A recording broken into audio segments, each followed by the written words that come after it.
ئامۆزدەیەک باوکێکەوە دەزانێ ئەگەر کوڕەکەی پابەندی مزگەوت و جەماعەت بوو، ئەگەر لە پێناوی خوا ڕیشی هەبوو، ئەوە بەڵاو موسیبەت ڕوو لە ماڵەکەی دەکات. ڕۆڵە مەکەوە چت کردووە؟ ئەوە ڕەفاقەتی چێت کردووە؟ ئەوە گۆڕاوی تێک چووی شێت بووی تووشی موسیبەتمان دەکەی.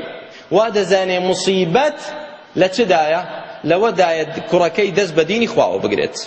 کوڕەکەی لەمە دووە لە کۆڵانان بە دوا ناموس و شەڕەفی خەڵکدا نەگەڕێت، سەعات 12 شەو نێتەوە لە قومار و لە بەرەڵایی، کوڕەکەی کە ڕووی کردە مزگەوت باوکەکە دەترسێت. ڕۆڵە تووشی موسیبەتمان نەکەی. ئەوەی تۆ دەیکەی خەتەرە. نەفسی عادەتی ئەو قەومە لە ناو هەندێک لە ئێمەدا مەوجودە پەنا بەخوا.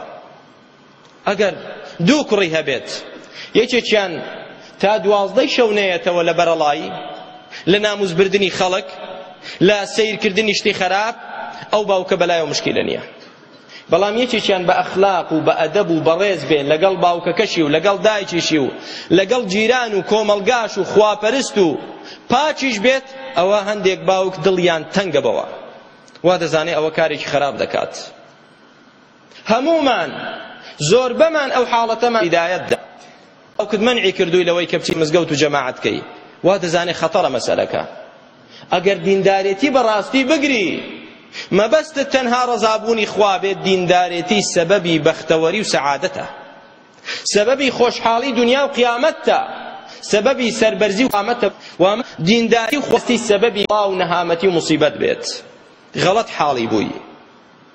ئەو کچەی تۆ کە جلی شەرعی لەبەر کردو خۆی داپۆشی، سەربەرزی و کەرامەتە بۆ تۆش و بۆ خۆشی بۆ خێزان و عائیلەکەشت. بەڵام ئەوەی کە بە قسەد ناکا و بەرەڵایی دەکا، سەرشۆڕیە ئەمڕۆ یا بەیانی بێت بۆ خۆشی و بۆ تۆشی بۆ چەند کۆمەلگاکەشی. کەواتە براکانم، باوریابین لە عادەت و دابوونەریتی قەومانێکی کافر، نێتە ناو ئێمەی موسڵمانیش.